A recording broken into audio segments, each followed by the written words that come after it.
Fumi.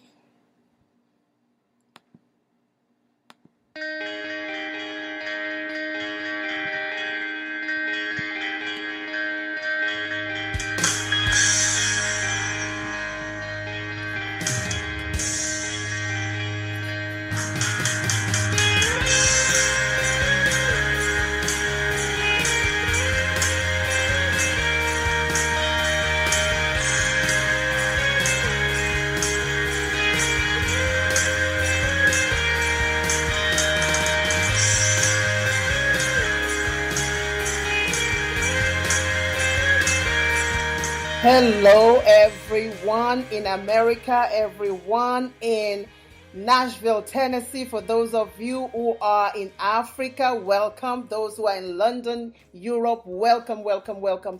Welcome to Tear the Veil with Princess Fumi. Thank you so much for joining me today. It is such an awesome, awesome, awesome day today. The weather is incredible. And I hope that the weather is also incredible where you are right now. And of course, I have our followers, our fans, and our sisters, our community on Facebook Live. I give a shout out to you all over there. Thank you so much. Please, as you come in, because we are doing live, for those who are on radio with me right now, excuse me, we are live right now. So please, when you hear me give a shout out, know that my passies are out here. And so I got to give them a big shout out. So shout out to Erica, shout out to Florida, shout out to Carla, shout out to Ineka, shout out to Terry, shout out to Donna. I mean, come on, shout out. And if I do not get your name, I'll catch it at some point in time while we got on here. So thank you again so much for being a part of us here. It is always, I tell you, it's always I'm always delighted when I have a chance to introduce people, introduce powerhouse people. You hear me? I love it when I get to introduce powerhouse people to my people on the radio, be it on TV, wherever it is. It's always awesome. Now, how many of you know that, of course, you all know me with this Fearless Visionary Tear the Veil thing that we have going on here on Facebook and all over the world. And so today I want to honor, some of you probably listened to my few minutes, I think it was 8 minutes that I did today, empowerment clinic that I did today. And I gave a shout out to someone who is in that book, Tear the Veil. And it's no other than Ramona Jones. Yeah, I didn't miss it this time. Ramona Jones, because I talked about rescuing me, right? I love her title. It says, I chose to rescue me. And how many of you know that choosing to rescue you is intentional, right? So just give me a second right now. I'm going to shut down one thing here, which is the Perry, you know what, so that I can focus in on my guys here. So just bear with me as I shut that down so that I can really focus in here. And so I talked a little bit about choosing to rescue you, right? There was a story that I shared today that was really, really dear to my heart, a story that was shared by a wonderful sister in Kem Chukwu, who I met on Facebook. And she shared a story about this young girl that was essentially, murdered by the mother's lover. And the question was, okay, where was the mother? Then where was the father? Where was everybody else? And then sadly, apparently, he had been doing all this kind of stuff to this girl.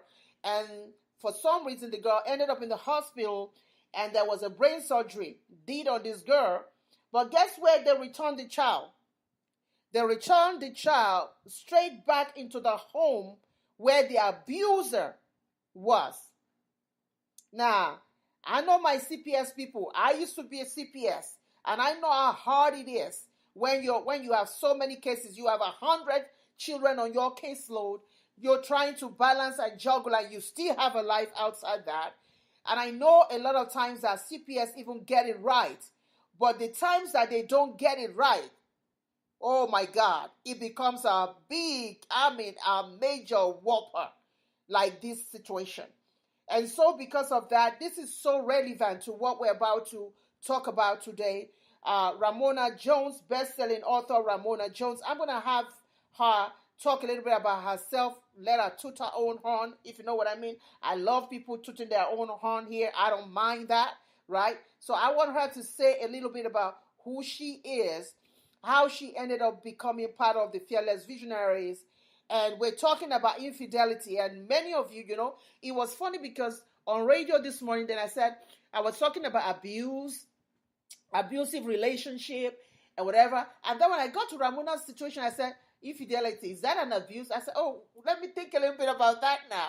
I said, I never even thought about it. Is infidelity when you have a spouse, right, that is doing that? Is that an abuse?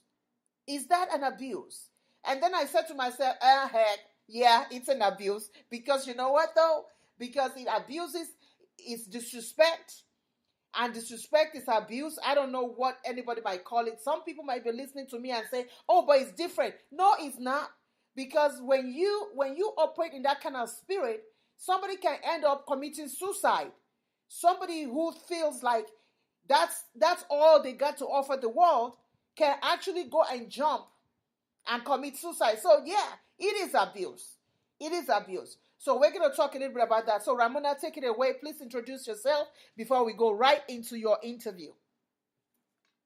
Hello, everybody in Facebook land, on the internet, on radio, around the world, wherever you're joining us from. Thank you for being here. I'm Ramona Jones, your fearless visionary. Turn the veil with Dr. Princess Fumi Hancock and 18 other fearless visionary women in the book, Tear the Veil. I am a technical writer, instructional designer. I am a small group leader, a mentor, a coach to some. I am also someone who writes in journals and lives life and then teach what I learn. So how did I become a part of the Fearless Visionary Tear the Veil book? Well, I've been tracking with Princess Fumi actually at the onset back in 2016 when I was actually going through this period of infidelity and still in a marriage and knowing that it was coming to an end. And I was also displaced from my job at that time as well and dealing with many, many rounds of pneumonia. Had never been sickly before. So I found myself, at home looking for my next and discovered Periscope.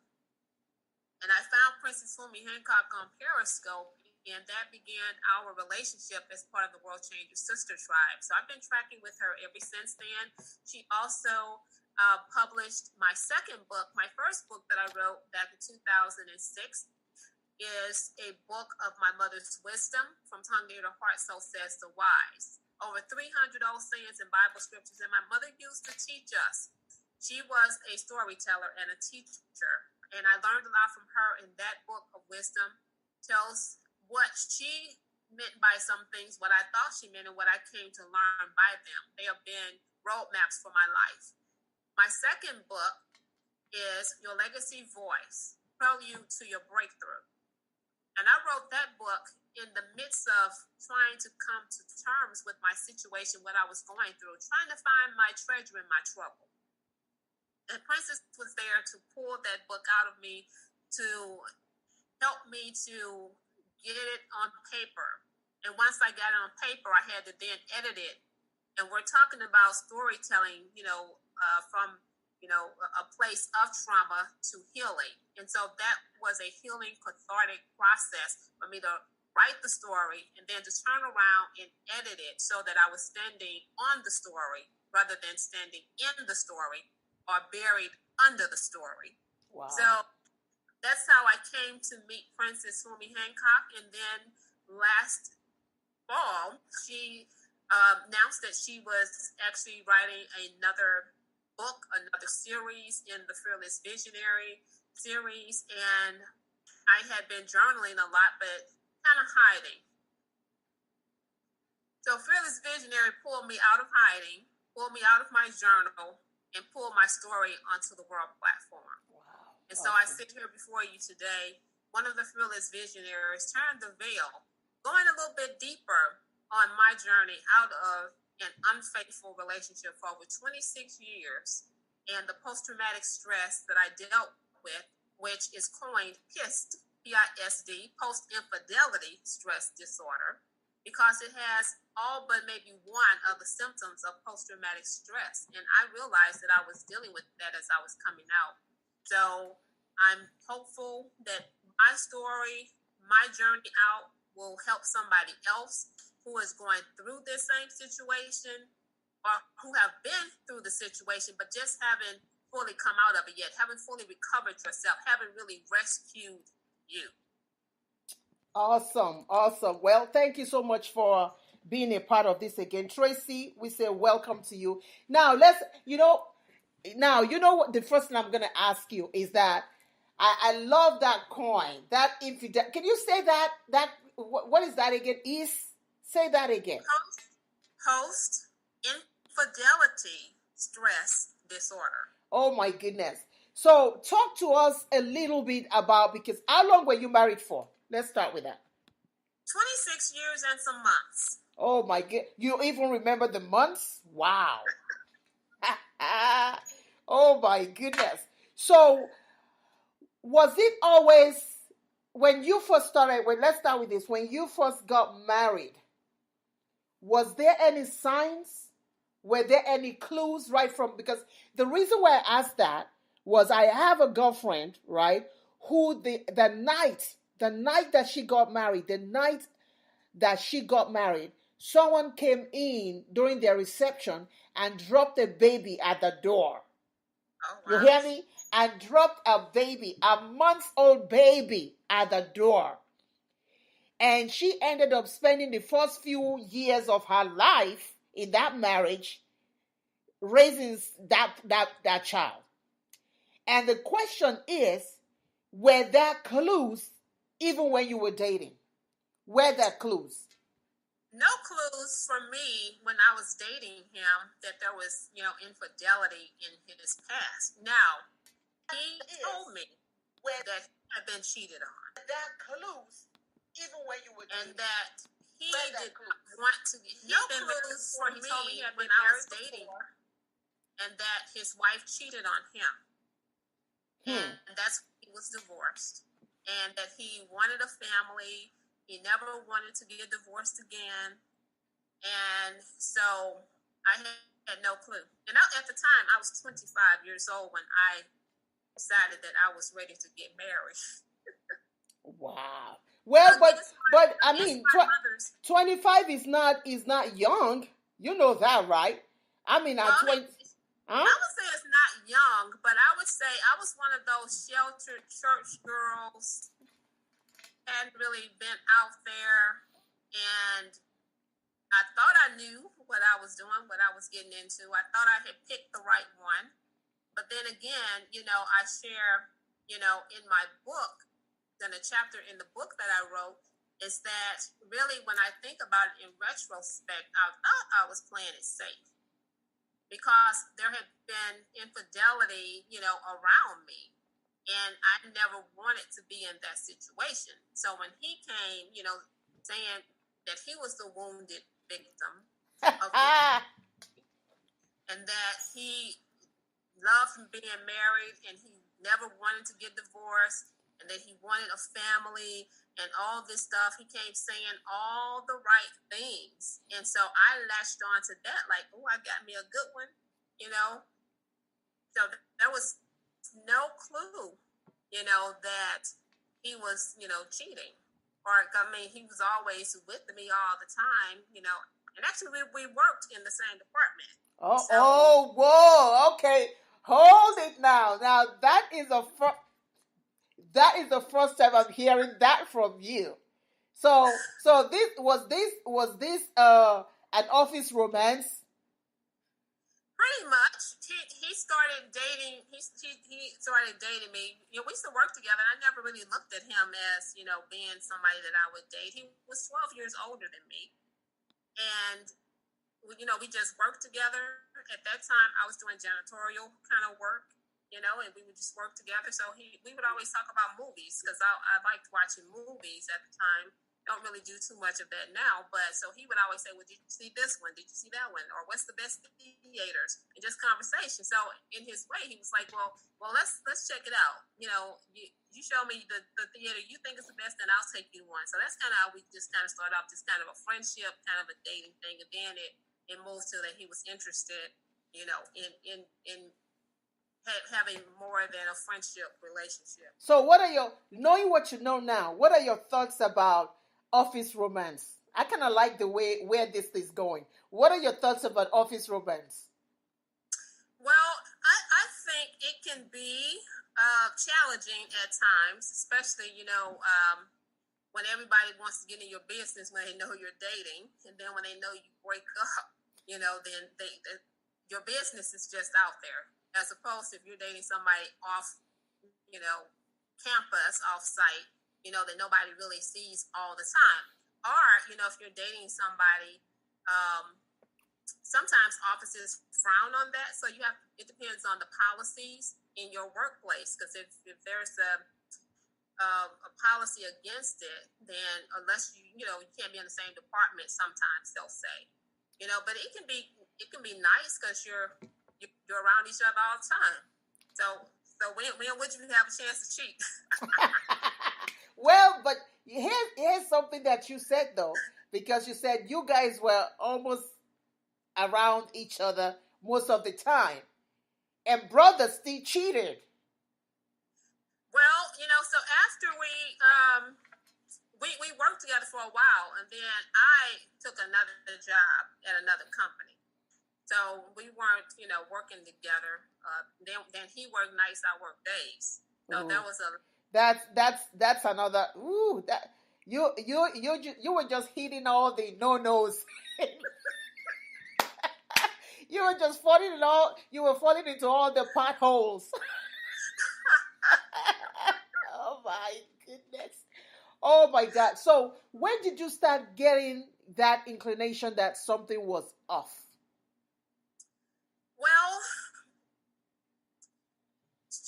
I would say early on after we got married, because it was like, we were inseparable, before we got married. And it was like after we got married, probably about like a month into the relationship, he started just acting kind of just not so much possessive, but more like controlling, like he kind of wanted to run the show or run me or things like that. So we had to have that kind of conversation about because I was taking a class and I needed a computer to do work on. So he had a computer there and he didn't want me to use it. Oh, that's another one. Boom, red flag. Right, and see, and at the time I wasn't thinking about the computer or anything like that because it wasn't password protected or anything like that, but he didn't want me to use his computer. Then I said, well, I'll buy my own. And then he's like, no, you can't buy. I was like, sorry, I bring money to this house just like you. You can't tell me what to do with my money.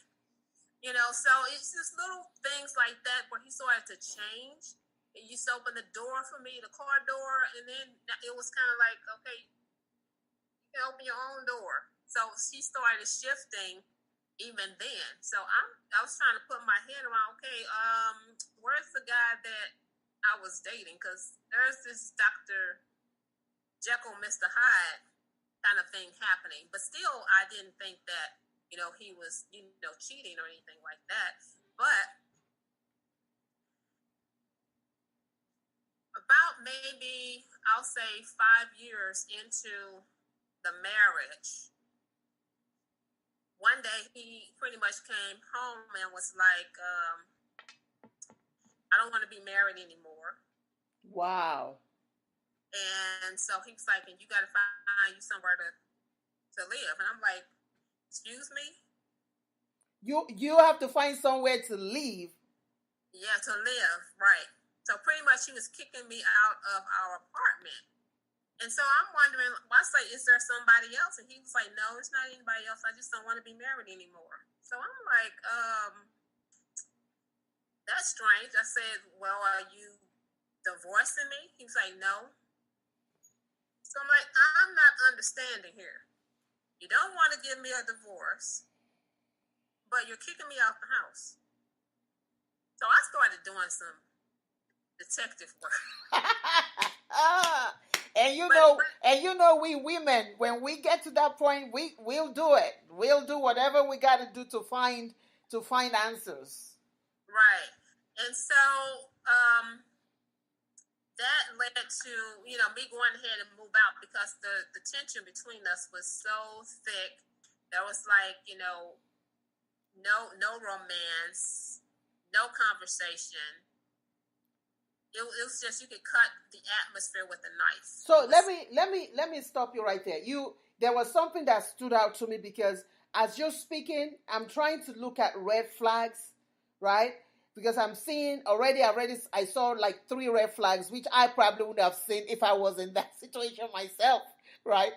And so you said 1 month into, is it 1 month into marriage or I didn't understand that. 1 month into what? Did he start changing? So when him, just him changing personality wise, like the way he was treating me, almost like he could celebrate or congratulate like other women for things, but he never had any kind of congratulations or any kind of, good job or any, thing for me. And then after that, and then just little stuff of not, really caring for me, like birthdays and Valentine's Day and stuff. He was like, I don't celebrate holidays, just craziness, stuff like that.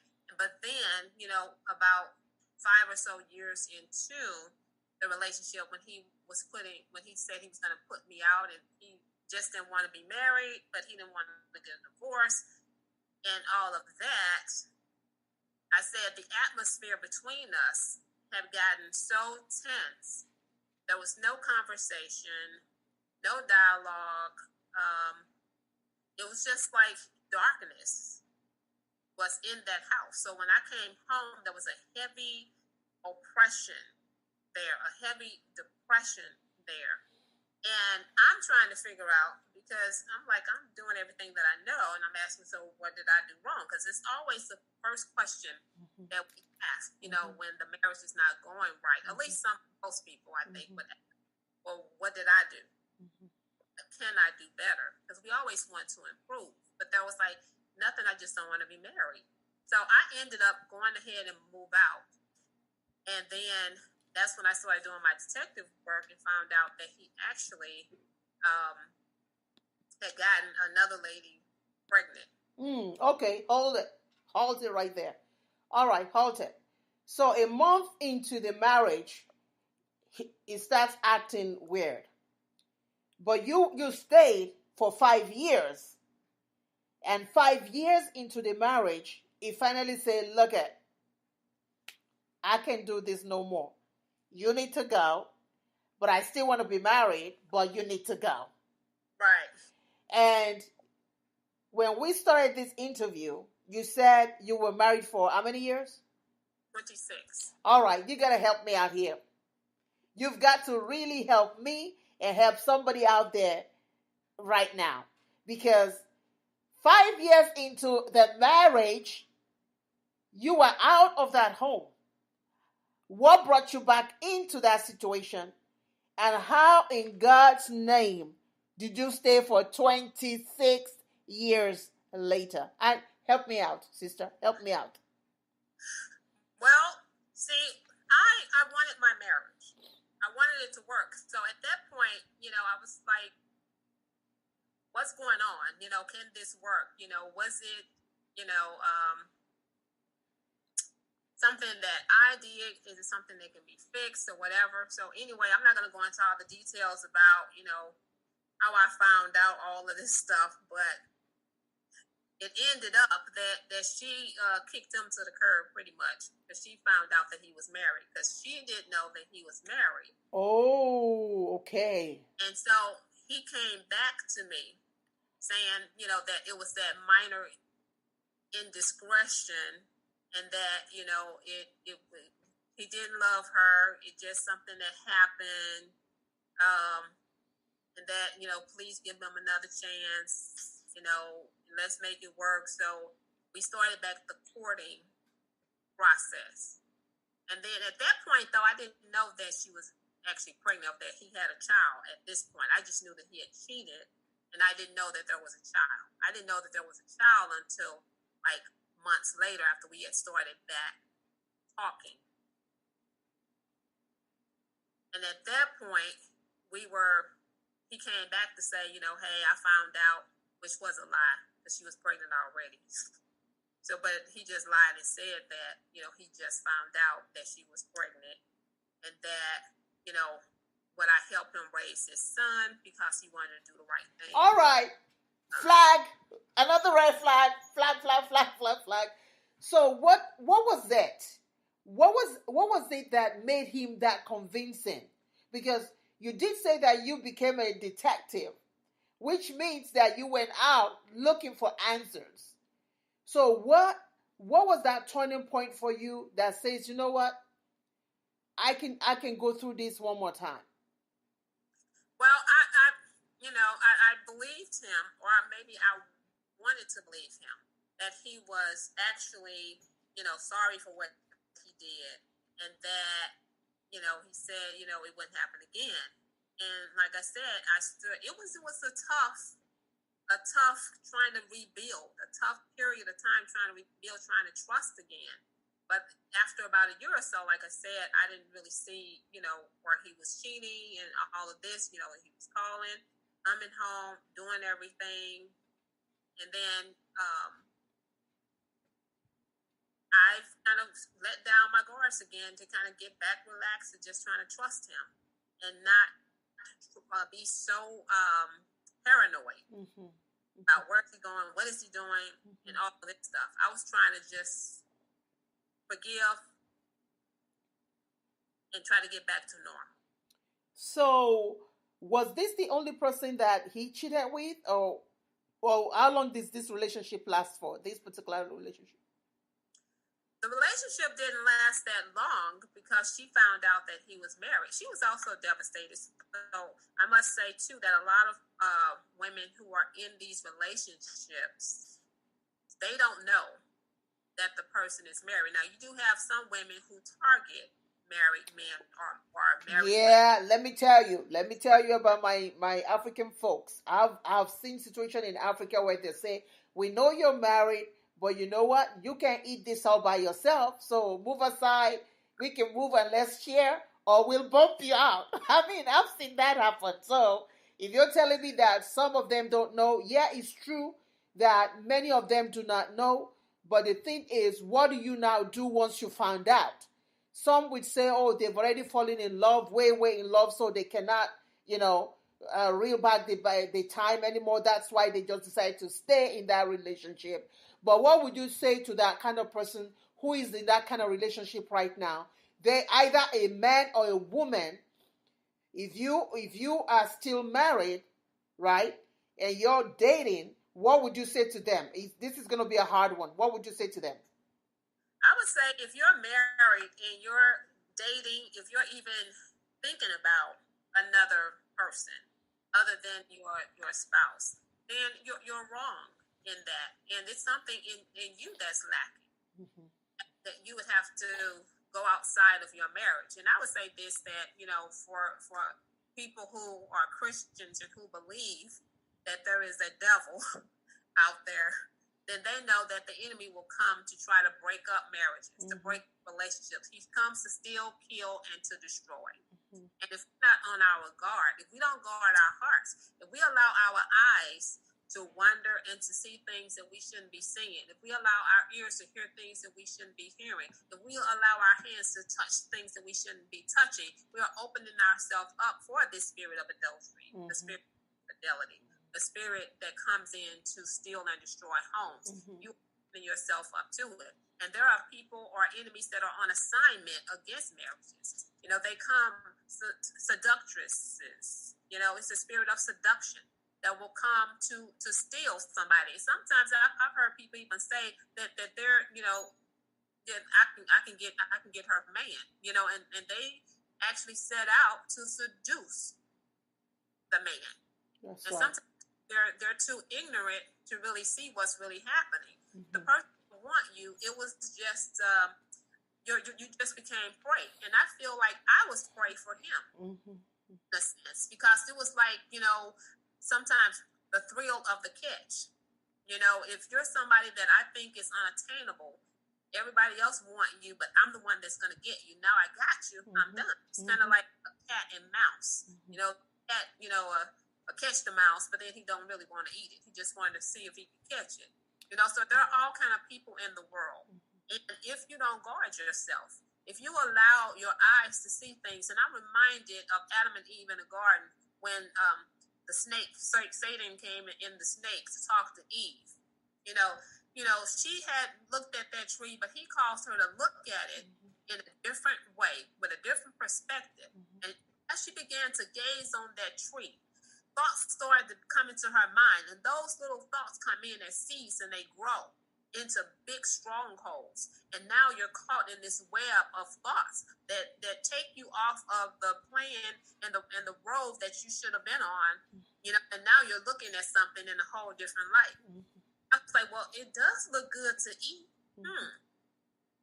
It does look good to the eyes. So now you're being fed all of these thoughts, and pornography is a big part of that too. You're caught up in pornography. You're going to be open to all kind of other things as well. And I think that pornography is a big thing that's pulling a lot of people out of their marriages. Now, I have to say this because I want to come out of, you've spoken from the perspective of a Christian. I also want to come out of just speaking for self-care, right? If you've been in a relationship this long, and you've been through a lot like this, a lot of times we don't give ourselves permission to even spend time with us, to get to know us. A lot of times we hop from one relationship to the other because we think that what we have now is actually a whole lot better than what we're coming out of. But the truth is, just like you say, there's a honeymoon phase for every relationship. And for me, I'll say, if you're watching us right now and you're feeling a little cringe in your stomach, or you're watching us right now and say, well, what in the world are they talking about? I'll say self-care. When you have gone through what you have been through, you need to give yourself a break. And the best break you can give yourself is just to get to know yourself. Get to reintroduce you to you, right? Rescue you. Because after you rescue you, you don't necessarily want to hand over you to somebody else right away, because now you're done with the rescuing. But you know what? There's still the mental rescuing that needs to happen. You might have removed yourself from that situation physically, but there's still that mental thing that you still need to work on. You need to get to a place where you love you. Either man is in your life or not, you love you. You are getting to understand you, and getting to even understand why you took all that you know what for all those years, right? Get to understand that, so that when the right man comes now, number one, you won't throw the right man away because you're still not healed. Or when the wrong man comes, then you won't get attracted because you feel like he's just different and saying all the right words. So what are your, give us 2 or 3 tips. Red flag. We've seen throughout all the things we've been talking about now. Even I myself, I've seen a few red flags, like, oops, that's a red flag. Oops, there's a red flag. What are the red flags that you thought that they were red flags, but you ignored, it doesn't have to mean that you deliberately ignored them. It might just be ignorance now. But now that you are out of the relationship, you are like, hindsight is 2020, and you're looking at this. Give us at least 3 whopper ones for us to hold on to. Okay. So I would say that infidelity is the greatest betrayal. And it's very painful, and it really hurts the person's identity, sense of self when you're betrayed like that. It's really like treachery. And when you do it in such a way, in my case, because a lot of things were hidden, from me, it wasn't blatant. Now, some of you may be dealing with people who are blatant cheaters. They will cheat in your face. They will bring the person to your house, introduce the person, so there's all kinds of level of hurt and betrayal in people who are, cheaters. Sometimes you know they're cheaters because when you got them, they were cheating because you took it from somebody else and they were cheating on somebody else. But in my situation, I would say that he really played it so slick that it wasn't in my face. I just had to go by intuition because and like I said, it's when you're trying to be good to a person, when you're trying to forgive and you're on that journey of forgiveness, you don't forget. But true forgiveness is as if it didn't happen. So as you're trying to forgive a person and wipe the slate clean and give them a fresh start, you're always having to tear up that list that you keep keeping about them. But if a person continues, to cheat, you have to ask yourself, what's going on with this person down at his or her very core of their being? Because what you're seeing are symptomatic of something that's deeper than you.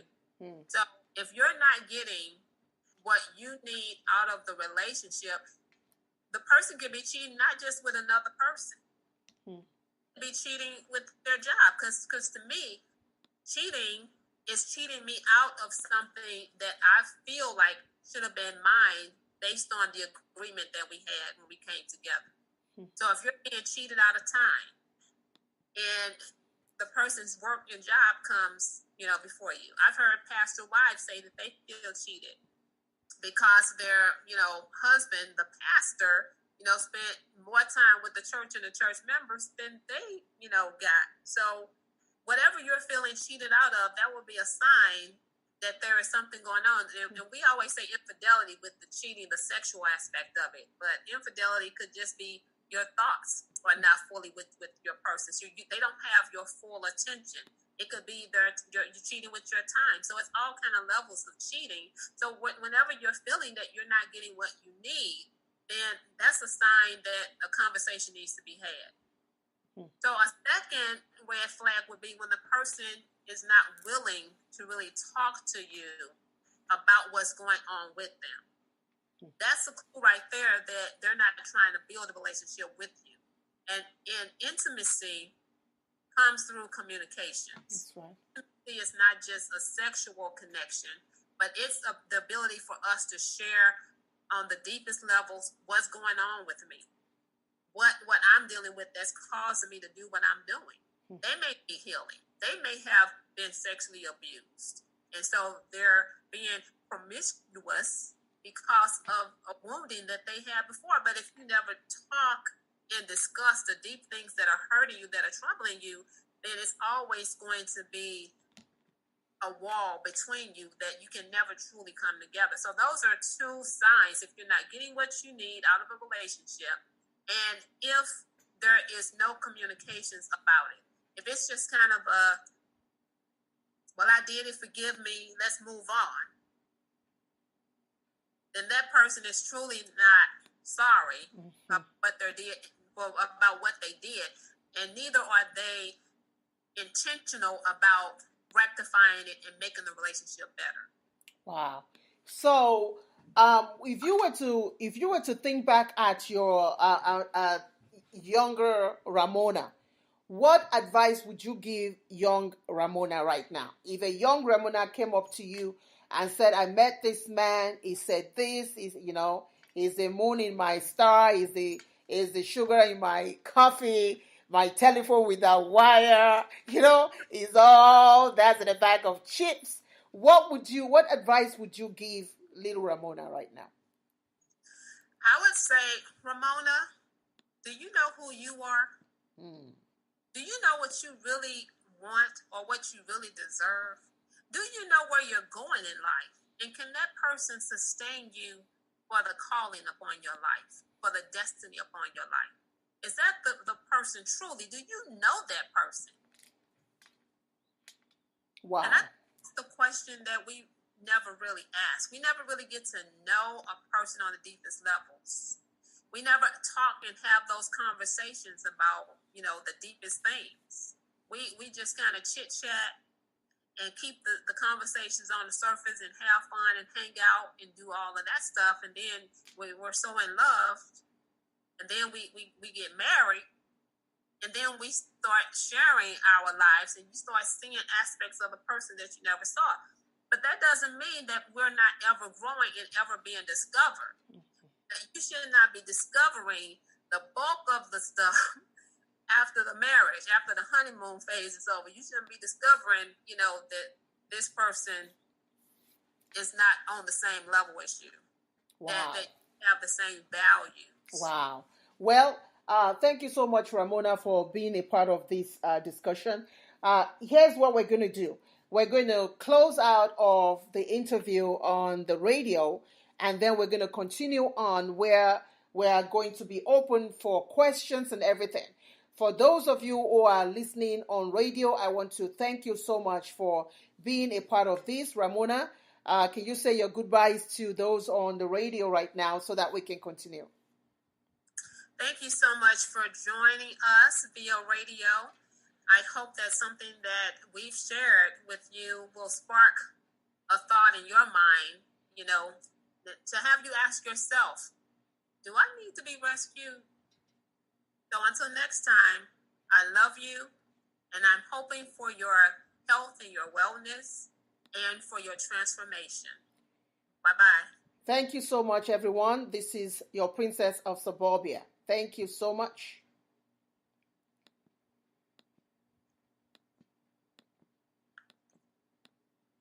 Public speaker.